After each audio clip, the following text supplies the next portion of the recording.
মুসুর ডালের সবজি দিয়ে মুসুর ডালটা সিদ্ধ হয়ে গেছে, একটু ভাঙা ভাঙা হয়ে গেছে, তাই এর মধ্যে দিয়ে দেব কুমড়ো কেটে রেখেছি। হালকা পরিমাণে সিদ্ধ হয়ে গেলে আর এইগুলো শাক আর কুমড়োটা দিয়ে দেব।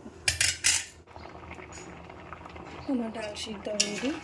ডালের মধ্যে দিয়ে দেব দুটো কাঁচা লঙ্কা চিড়ে রেখেছিলাম। ডাল ভালো মতো সিদ্ধ হয়ে গেছে, দেখুন লাউ ডাল, লাউ শাকের ডাঁটা, কুমড়ো সবই সিদ্ধ হয়ে গেছে। এটাকে এবারে নামিয়ে নেব। তেল দিয়ে দিলাম। তেল গরম হয়ে যাওয়ার পরে দিয়ে দেবো কালো জিরে। এবার দিয়ে দেবো সিদ্ধ করে রাখা ডালটাকে ভালো করে নাড়িয়ে নেব।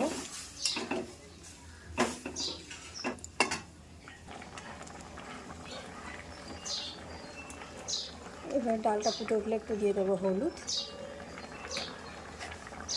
আর দিয়ে দেবো স্বাদ মতো নুন আর সামান্য পরিমাণে চিনি।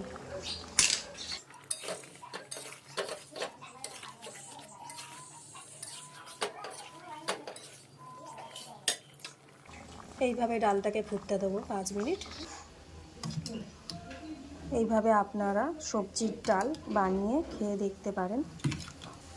ভালো লাগলে অবশ্যই আমাদের পাশে থাকবেন আর এইভাবে করে খেয়ে দেখবেন।